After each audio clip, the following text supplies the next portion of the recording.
So the topic for this workshop is simplicity is the key. I would like to introduce our first speaker, Patricia. Could you please help me welcome Patricia?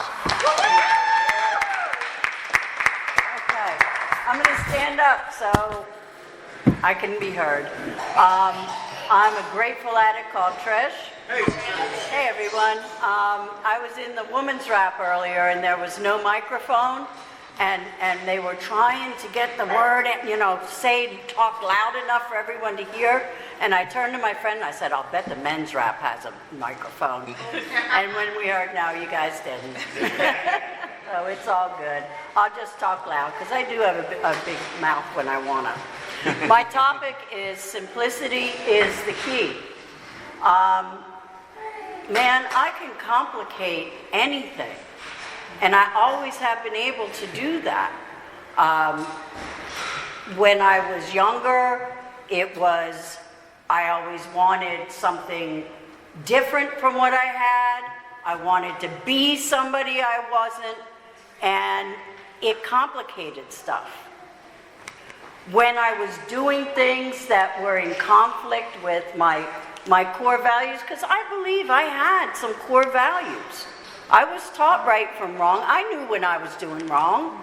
I just didn't give a shit. I was going to do it anyway, right? But when I would be in conflict with my core values, there was a dis-ease, right? And then I had to cover that up. When I found drugs at the age of 13, man, that was it. It covered up what I didn't want to deal with. It made me more comfortable with self, what I thought was self, right? And I just took off from there. I'm not going to dwell on my drug story. There's no reason to do that. But I used for 40 years. So it took me a lot of dark places. It really did. And there was nothing simple about it. I can't count the number of times that I lied to one person, told a different lie to somebody else, and then had to make sure they didn't come together because then I wouldn't know which one I told. I was in conflict with my basic instincts, which were to tell the truth. I tried many different things to stop using, and at some point I just said, I'm that kind of person that needs something extra. That was my reality for a very long time. And it was a very easy using. I would shoot dope for a long time, and then I would go on methadone. Then I would shoot dope for a long time, then I would go on methadone, right? And it was back and forth and back and forth. So it was not my story that I lost everything. I didn't lose everything. And all that did was keep me out there longer. It gave me what I call plausible deniability. We talk about that in the second step. Have you ever done anything that is plausible but untrue? You can explain it away, but at its core, it is not true at all. So for me, the plausible deniability was, I'm okay. I have a house, I have a car, I have a job. It doesn't matter that I have to get high before I go anywhere. It doesn't matter that I don't have relationships with anybody outside of my immediate family. And by that I meant my abusive husband and my daughter. That was it. I was not close with my family. They had written me off. They didn't want to know me at that point. They knew I was not living well. They knew the things that I was doing. They didn't want to know. Let me put it that way. They did not want to know the shit that I was doing because they knew it was wrong. And I did that for so long. Until, guys, I was 52 years old. And I woke up and I said, is this all my life is? Is this what little Trishy turned into. And that was it. I said, no, I don't want this. I don't want to be in this marriage anymore. I don't want to have this ball and chain around me. They told me I could never get off that shit. They were wrong. I'm here to tell you that you can. That is totally doable. I detoxed in the rooms of Narcotics Anonymous.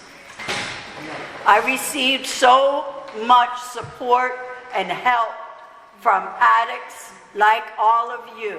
I look around here and you guys are my people. You get me. You know the pain that I went through. We don't even have to have the same exact stories, same exact drugs. It doesn't matter. It's the pain inside that makes us do things that are against what our core tells us. That's the basic conflict that causes my life to be so complicated.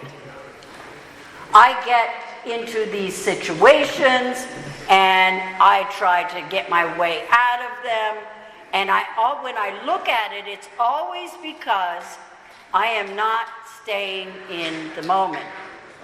I'm either tripping back to the good old days of yesteryear that I've glorified and forgotten the pain, or I'm future tripping. I'm out there figuring, oh, okay, well, when I get this, I can do that, and if I did, I can get up in my head and I'm lost. I'm uncomfortable, I have the dis-ease within self, and I'm not happy. I know when something's wrong inside me because I start saying things to my husband that are not quite so nice. I start nitpicking. I start looking at all of the things that I want to be different and aren't. And I don't stay in the moment. In the moment, I'm happy. In the moment, everything is simple. There is no conflict in the moment. This is where I need to stay. Can I do it all the time? Hell no, I can't. I'm an addict. My brain is wired different. But the good news is that through step work and staying with the program, I'm able to catch myself. I can reel myself back in and find some kind of serenity. That's what I wanted. That's what I always wanted. I wanted serenity. I wanted to be at peace with myself. But I didn't understand that I didn't even know who I was. I had no clue who I was, what I wanted. I just did whatever was easy. Right? I took the easy way out of most things.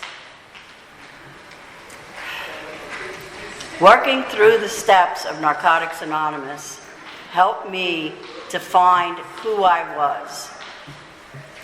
And it was like we talk about peeling back layers of the onion, because for the first 2 years, I peeled back as much as I was capable of peeling. But I still wasn't at the core of who I was. I still wasn't being completely honest. I still wasn't finding the simplicity of God, self, and others. I got the order of life all mixed up. I was people-pleasing. I was looking for, recognition. That was more important than the substance. On my way down here, we were driving down. It was, about an hour, 20 minutes. And it was a beautiful day. We put the radio on, and when I first met my husband, when I first met him, it was at a group anniversary. But our first date, he took me to a meeting. Imagine that. And we got in his car, and started driving up the parkway, I think. And he turned on the music onto the 60s and 70s oldies. All of a sudden, both of us started singing. Now, he can sing. I can't. But for some reason, there was that connection, and I felt comfortable enough. I was belting it out, and I was happy. It was a good thing. There was just a lightness. I said, this is it. This is it.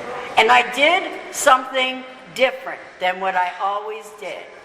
I don't know about you guys, but when I was in my addiction, if I liked you and you liked me, okay, let's go to bed. Right? Or let me move him in. You know, it was so immediate. That was all I knew what to do. We did something different. We did something simple. We didn't join everything together. We took the time to get to know each other. And the best part, he lived in Asbury Park. I lived in Burlington, right? We were about an hour away from each other. We both still worked. I saw him on the weekends. That was it. And not everyone. So I still had my life, my recovery, my step work, my sponsor, my network. And then I had Julio, and we would talk on the phone, and I would go down to my beach house, I called it. And we would have fun. And we would get to know each other slowly. Who knew that was a thing? I didn't. It's so simple. It is just so simple. But it worked. It worked. And we grew together over time. I think I was working on my third year when we met. And that was in 2013. No, you only had 9 months. I was working on my first year. Listen to the words I'm saying. I was working on my first year, and in 2013 we met, okay? We were getting there. It's slow. It was slow. I came up with breast cancer in 2018. Was diagnosed the end of 2017. 2018, I had surgery, chemo, and radiation. I am a survivor of more than just the disease of addiction. Okay? Anything that we go through, we can get through. Clean. Are you sharing yet? Or am I? Thank you. It's very simple. But I have to tell you, I finally found out what a real man does when somebody is sick. My ex-husband used to get mad at me when I got sick because I could not cater to him. Okay? He would get annoyed and angry, and he was not there for me. This man drove across New Jersey to pick me up and bring me back to his apartment after every chemo treatment, after the radiation. He was there in the hospital when I had the surgery, stayed with me that whole day and into the evening. It was eye-opening. It seems like a simple thing, but it was everything to me. We were engaged and got married in 2020 on Valentine's Day. So we've just celebrated 6 years married. Congratulations. Thank you, God. And it's not always simple. It's not. Any relationship is going to have its ups and downs. What's simple about it is what I do with it. Because again, I can't control anything outside of my own actions. But when things happen, as things do, it's simple to get to the other side of them. Can't go over them, can't go around it, I gotta go through it. And it's a wonderful thing to be able to do that. I lost my mother 2 months ago, and it was tough. It was really tough. It was a slow decline, and when she passed, she was 93. It was New Year's Eve, and I was there. I was there.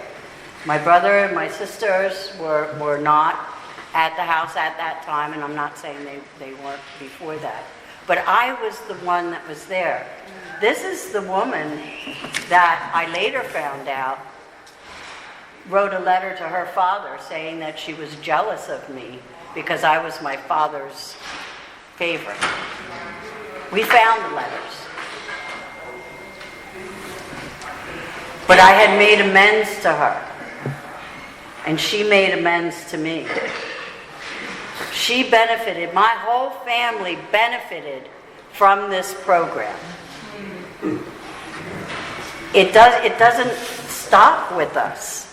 I did not set my timer. Okay, you gotta let me know. You're good. I'm good, okay. The whole family benefited from my recovery. I was the one that was told, leave, don't come back.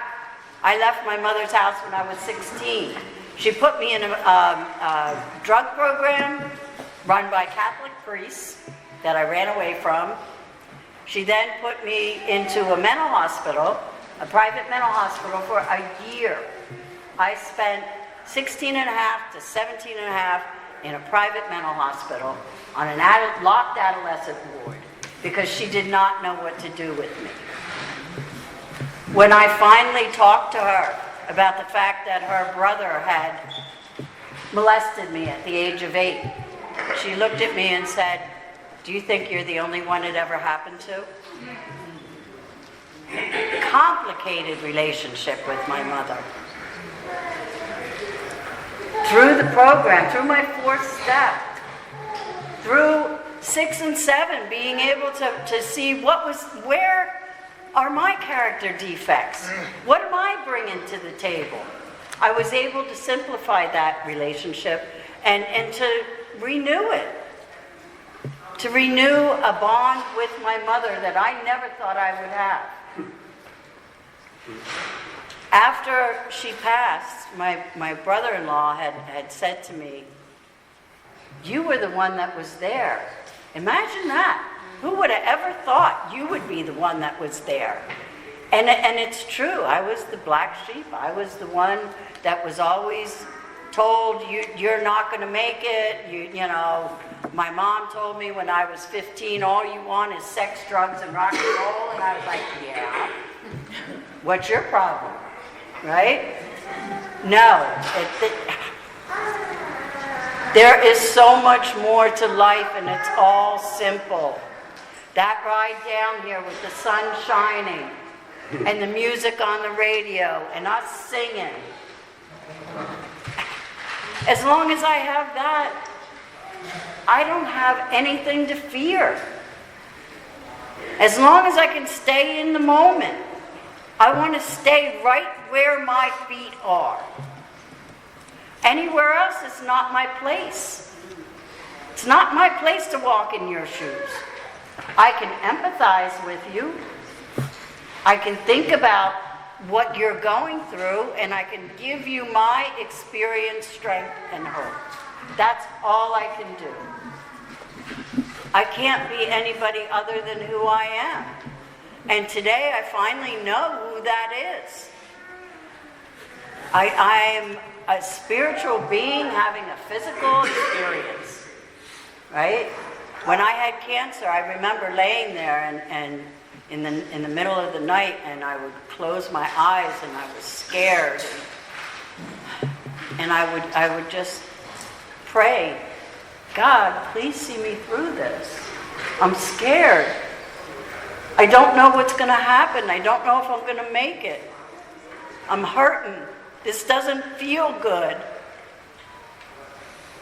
And I would feel the calm come over me. That was my spiritual connection. I would not give this up for the world. I am so grateful to be an addict. We were downstairs, I was getting my water, and we met the guy who owns that little cafe stand. He was asking about the convention.